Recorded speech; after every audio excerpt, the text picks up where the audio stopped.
Mets pakkus ka sõjajärgsetel aastatel pelgupaika meie rahva poegadele ja tütardele, kes uuelt võimult mitte midagi head ei oodanud.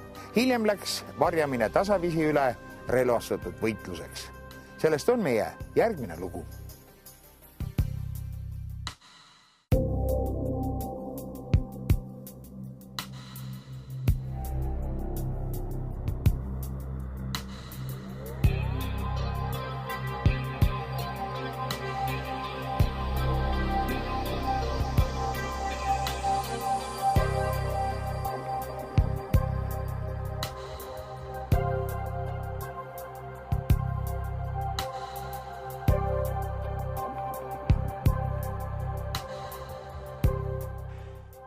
Metsavendluse olemusest ja nende relvastatud võitlusest, samuti traagilisest saatusest, on taas iseseisvunud Eestis palju erinevas vormis kirja pandud.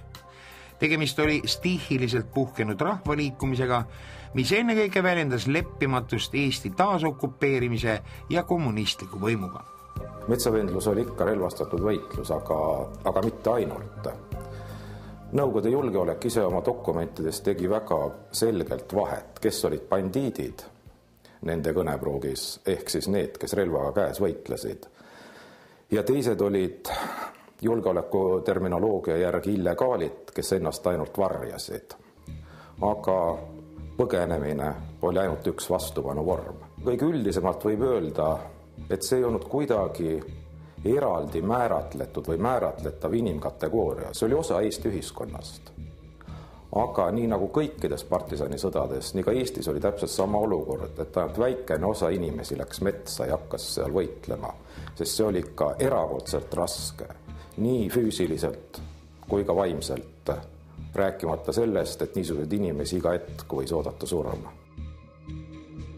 Paljud ausad inimesed läksid peitu, nähes, et nende sõpru ja mõttekaaslasi on hakatud arreteerima. Nii toimis ka Eha Looritsa, metsavahist isa. 45. aastal, märtsi algul, eks siis olid juba viidud vallavanem, metsaülem. See tegi juba valvsaks, sest isa oli Saksa ajal oma kaitses. Ja oligi 5. märts, kui ta läks tööle. Ja üks sõber ütles talle siis hommikul, vanas mõisas oli kokku juhtunud, et mees, sind tullakse täna arreteerima, tee nüüd ise edasi, mida teed. Isa oli siis koju tulnud, ma olin muidugi koolis ja oli emale ütelnud, et selline lugu on, et ma tõmban nüüd enda kõrvale ja tal õnnestus siis kõrvale tõmmata ära ja ta hakkas ennast siis varjama. Raske on ette kujutada seda närvipinget, mida varjamine abikaasale ja tütrele kaasa tõi. Ta tuli siia ja tegi siia aida pääle, tegi peidiku. Nii, seal otsas on peidik siis. See on jah siin, nüüd täitsa originaal. Täpselt nii, nagu Eha isa selle siia ehitas, täpselt nii ta on. Aga ja see on hästi klassikaline, et see ei olnud nüüd, kui professionaalid tulid otsima, et siis pidid mehed metsa minema. Aga kui tulid võõrad inimesed, heatahtlikud, siis ei olnud ju mõtet metsa joosta. Aga ei olnud viisakas mööda hoovi ka kõndida, kui sa olid taga otsitavate nimekirjas ja raske kurjategija. Jutu järgi. Et siis piisas siia minekust, ei olnud mõtet metsa joosta iga võõra inimese pärast. Aga prohvide eest see loomulikult ei varjanud. Prohvidel olid need kohad kõik teada. Teine peidik siis oli, kuivad heinad olid seal kuurikeses, oli seal kuivade heinte all ja sinna ta roomas sealt aida all.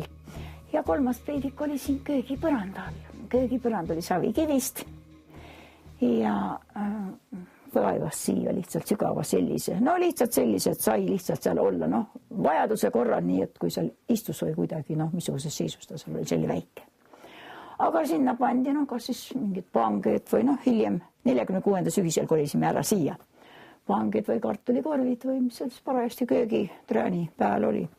Nii, et siis oli isa seal all ja midagi peal. 2 aastat ta varjas ennast 47-ndani, pidevad läbi otsimised, ülekuulamised, mahalaskmised, ähvardused, kodust ära viimised. No nii, et 2 kevadet ma oma klassi ei lõpetanud ja need hirmud ja lood viisid mu Tartu haiglasse. Niisiis oli algul varjamise põhjuseks oma elu ja vabaduse hoidmine, sest repressioonide ohvrisaatus oli teada. Sõja viimastel kuudel oli sakslaste lõplik lüüasaamine juba ilmselge.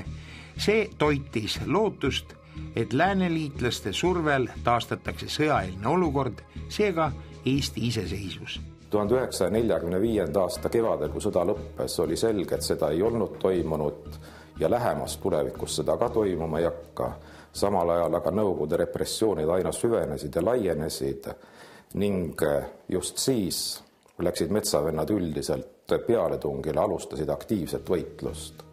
Ja see ei olnud ainult Eestis nii, täpselt samamoodi 1945. aasta kõige aktiivsema võitluse aasta oli ka Lätis, Leedus ja Ukrainas. Maailmas on toimunud palju partisanisõdu ja mida siis on võidetud, mida on kaotatud, neid on sõjandus uurimisasutustes, akadeemiates uuritud ja nende tulemuste põhjal, mis on saavutatud, võib teha väikese arvestusega Eesti kohta. Selleks, et relva jõul kogu Eesti territooriumi täielikult kontrollida, nii et kusagil ükski metsavend ei liiguks või kui liigub, siis ka kohe vahele langeb. Selleks oleks pidanud vastasel olema circa 500 000 sõjaväelast territoriaalselt hajutatuna üle kogu Eesti. Kuigi võimudel muidugi sääraseid võimalusi polnud, olid metsavendade vastu paisatud jõud siiski üsna arvukad. Lisaks sattus metsadesse liikuma ka palju juhuslikku rahvast.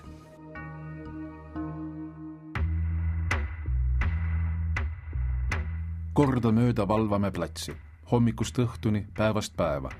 Sääski kogunes siia määratul hulgal.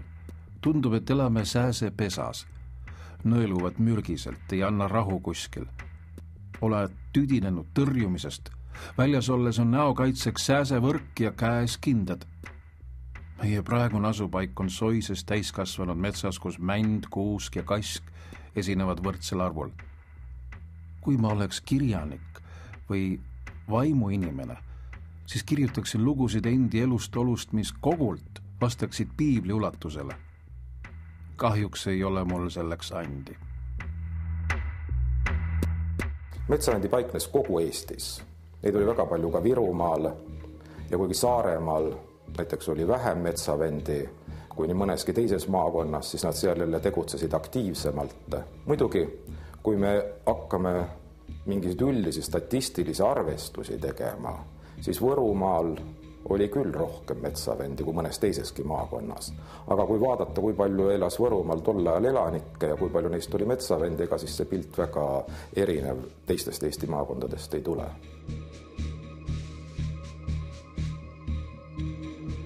Võrumaalt Vasse-Roosa külas paikneva metsavenna taluperemehelt Meeliselt on teada lugu sellestki, kuidas ta koolijuhatajast ema varjas oma kavaleri koolimaja põranda all. See hilisem Meelise isa jõudis kokku end varjata alates 41. aastast tervelt 14 pikka aastat. Ema pidi enda vennaga sinna sisse kirjutama, et oleks nagu meeste lõhn majas ja oleks sealt poest üle poole pätsi leiba osta, et keegi ei saaks aru, et sa võib-olla kedagi seal toidad. Hoopis legendaarsem sealkandis võidenud metsavend oli Alfred Käärmann. Oma mälestustest ja kogemustest on ta paar raamatutki kirjutanud. Tema punkris saab ettekujutuse ka Võru muuseumi külastades.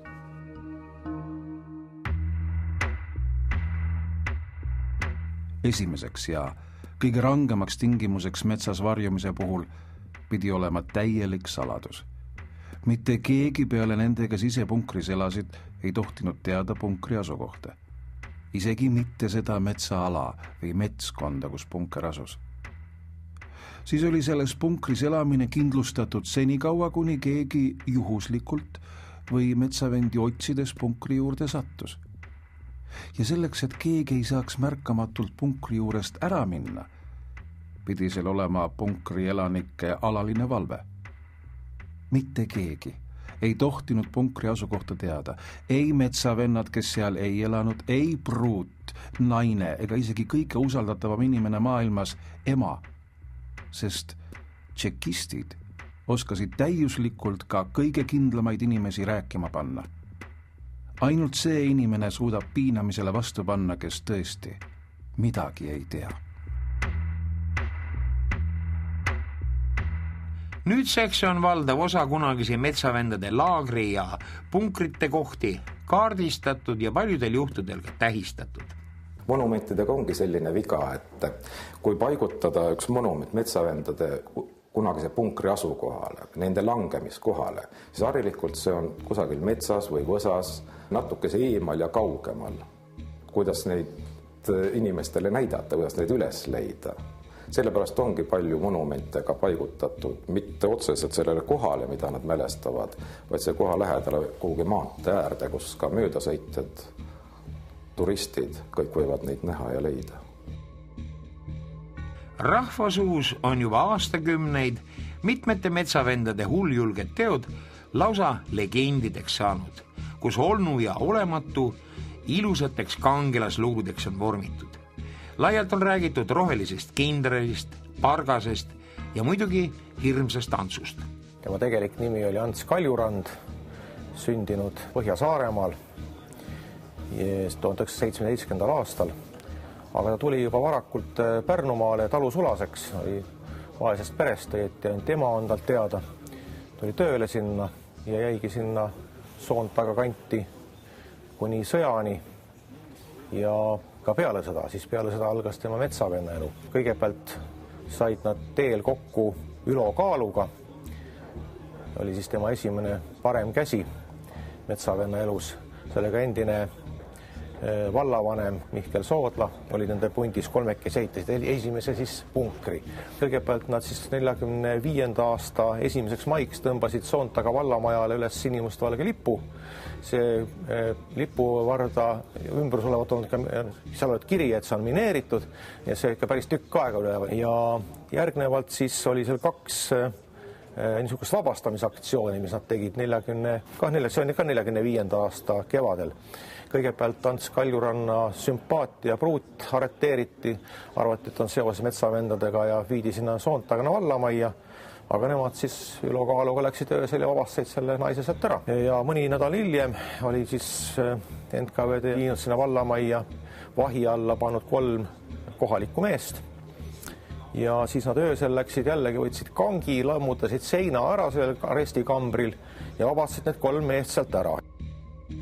Kuigi enamik metsavendade relvastatud gruppe polnud suurearvulised ja nad tegutsesid lokaalselt ilma omavahelise kontaktita, on teada ka üks tõsisem katse luua laiem organisatsioon, mis hõlmaks kogu Eestit. Tegemist oli siis 1946. aasta suvekuudel Läänemaal Vigala vallas loodud relvastatud võitluse liiduga. See on siis üks selliseid suuremaid metsavendade organisatsioone, mille initsiaatorid koostasid siis ka spetsiaalse põhikirja organisatsioonile ja ka erinevad siis juhendid erinevate tasandite liikmete ametitegevuseks. Kuigi relvastatud võitluse liidu liikmete üldarvuks on erinevad uurijad pakkunud kuni 2500 isikut, võib siiski öelda, et üldliikmete arv jäi ilmselt kuskil 500 piirimaile. Sest kui 46. aasta suvekuudel organisatsiooni hakati looma, siis suurem liikmete värbamine jääb ikkagi 1947. aasta viimastesse suvekuudesse ja võib-olla ka sügisesse.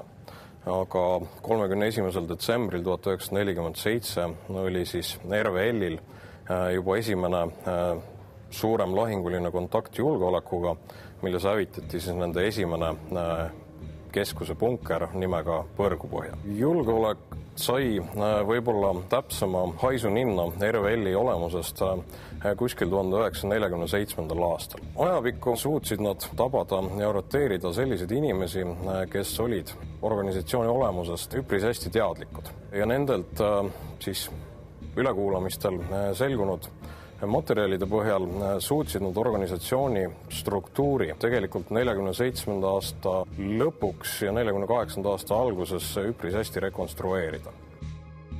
Relvastatud võitluse liidu loomise hingeks oli olnud Pärnu poeglaste gümnaasiumi vilistlane Endel Redlich, kes juhtis ka keskstaabi tööd. 1947. aasta lõpuks olid relvastatud võitluse liidu maakondlikud organisatsioonid loodud juba 7 maakonnas ning Tallinnas ja Tartus. Kuna aga Redlich oli tuntud peamiselt ainult Läänemaa metsavendade hulgas, siis levitati usalduse äratamiseks kuuldust, et relvastatud võitluse liitu juhib vabadussõja kangelane major Paul Lilleleht. Rahvas vajas kuulsaid kangelasi. Nii muide juhtus ka Hirmsa Antsuga. Tegelikult see nimi Hirmus Ants tõepoolest iseenda eest töötas. Partorgid olid seal paanikas, nad on saatnud kõrgemale poole teateid, et nendele on saadetud hirmutamiskirju, et kohe tuleb Hirmus Ants ja Truuman ja siis on teiega lõpp. Umbes selliseid kirju on saadetud. Aga muidugi see neid ei saatnud Ants Kaljurand, vaid teised mehed tegutsesid Kaljurand nime all. Kellel oli vaja aga oma kohalikke partorge seal hirmutada, siis nad selliseid asju tegi. Hirmus Ants ei olnud tegelikult mingisugune hirmus mees ega mingi julm mees. See on ka nüüd selgeks saanud. Kindlalt on ainult lasknud maha ühe miilitsa, kes üritas neid arreteerida.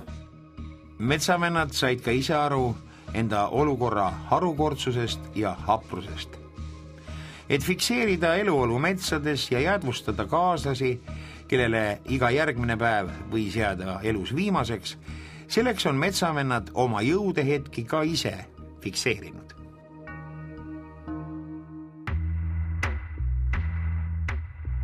Fotomaterjali on müügil vähe ja puudulikult. Nende nõutamine on raskustega seotud. Kui oleks mul küllaldaselt materjali, siis teeksin ülesvõtteid metsas elamisest rohkem. See on huvitav töö. Ja kui neil piltidel on võimalus säilida pikemat aega, siis jäävad nad dokumentaalfotodeks tulevastele rahvapõlvedele sellest, kuidas süüta inimesed kommuuna ajal olid sunnitud elama, võideldes kõigi kujuteldavate hädade ja viletsusega. Ma loodan ja usun, et kommuuna on kaduv. Kommuuna aga ei kippunud kaduma, vaid leiutas üha uusi nõkse, kuidas mehi metsast välja saada. Korraldati rahvakoosolekuid, kus mingisugune parteitegelane või võimumees pidas vastava loengu, siis avaldati vastavaid materjale kohalikes maakonnalehtedes ja teadaolevatele metsavendadele saadeti kirju just nende sugulaste pereliikmete kaudu.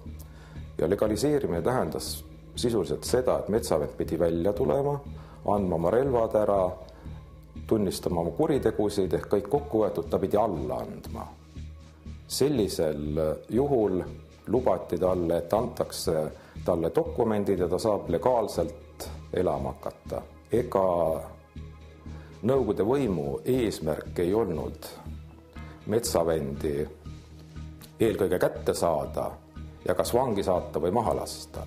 Eeskätt oli ikkagi eesmärk metsavendlus kui selline relvastatud vastupanu liikumine lõpetada. Ja selleks oli teatavasti viga abinõuea. See oli ka lubadus, kui see amnestia tuli, tulgu välja, kellel ei ole mingit veretööd, isal ka mingit veretööd ei olnud, ainult see omakaitse lugu, seal tal oli, muidu käsk oli kuhugi minna, kuskil valves olla, valves silla peal ja niimoodi oli, aga midagi, keegi ei puutu, hakaku tööle. Tuli isa, tulid paljud. 2 aastat oli metsas. 3 sai vabaduses olla ja arreteeritigi 26. aprillil 50. Varem või hiljem hakati metsast välja tulema. Ning osa neist hiljem arreteeriti, saadeti vangilaagritesse, aga sugugi mitte kõiki. Küll aga võeti nad kõik salajase jälgimise alla, nad registreeriti ja pidevalt hoiti neil nii ütelda silm peal. Metsavendade otsimiseks kasutati nii omastelt välja pekstud tunnistusi kui ka värvatud vabatahtlikke niinimetatud mõrvaagentide teeneid.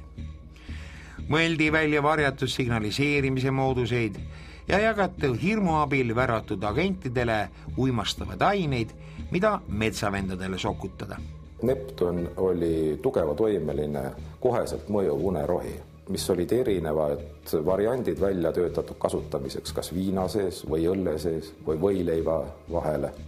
Aga üks Neptun oli ka näiteks värvitu ja inimese jaoks lõhnatu vedelik, mida võis kallata põrandale. Kui inimene seal ruumis käib, siis jääb ta jalanõude külge lõhn, mida jälituskoer jälle väga hästi võtab.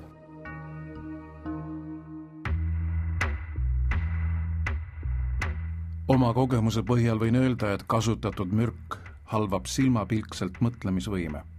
Seejärel muutub keel kangeks, ka silmadega juhtub midagi ja siis kaob teadvus.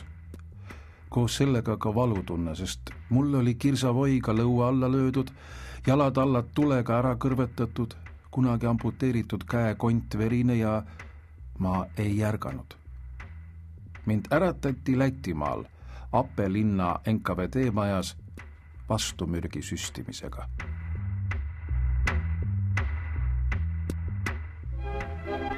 Pealinlasi ootab aga ees kaunis kevadõhtu.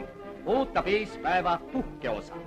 Jalutatakse linna lemmikpargis kaunis Kadriorus. Kinod kutsuvad uudisfilmidele. Staadionil toimuvad spordivõistlused. Teatrite uksed pole neil südasuvelgi suletud. Taas heliseb orkestrimuusika üle kogu Kadriorus.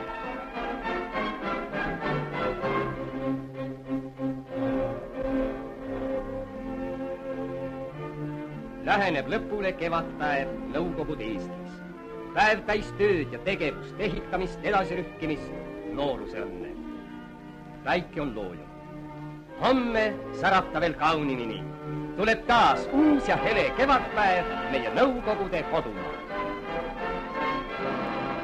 Relvastatud võitluse liit ei jõudnudki oma suuri plaane hakata ellu viima. On avaldatud arvamust, et selle liidu olemasolu korral poleks 49. aasta märtsi küüditamine sootuks nii libedalt kulgenud. Jah, aga NKVD jõudis ette. Relvastatud võitluse liit tegutses põhimõtteliselt 1949. aasta veebruarina. Seal on muidugi nüüd see aspekt, et peale 25. oktoobri 1948 Käntu-punkri lahingut, kui keskus pidi oma välja valitud talvepunkri kohast lahkuma, jagunes see keskuse tuumik kaheks. Üldjuht Mendel Reedli koos kahe oma kaaslasega suundas Kullamaa piirkonda ennast varjama ja ülejäänud grupi liikmed suundusid Pärnu Jaagupi lähedale Ertsmaa rabasse, kuhu rajasid siis endale punkri. Seda punkrit rünnati 27. veebruar 1949 ja sealt eluga pääsenute arvuks võib nimetada 3. Sellega oli nagu keskuse, ütleme siis ka löögirühma osa hävitatud. Üldjuht aga tapeti arreteerimiskatsel 29. juunil 1949 siis tema varjupaigas. 1949. aasta märtsis küüditati ümmarguselt 20 000 inimest Eestist, sealhulgas ka vanainimesed, väikesed lapsed. Kui ainult need 20 000 inimest oleks olnudki metsavendade toetajad või põhilised toetajad, siis ma kardan, et need tuhanded inimesed oleksid Eesti metsadest juba ammu kadunud olnud.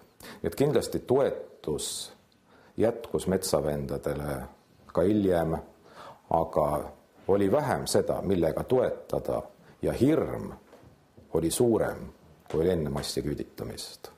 Nii et kindlasti see mõjus kaasa metsavendade võitluse langusele ja lõpuks lõppemisele, aga põhiliseks faktoriks seda küll pidada ei saa. Põhiline oli siiski aeg, sest ka kõige tugevamad väsivad.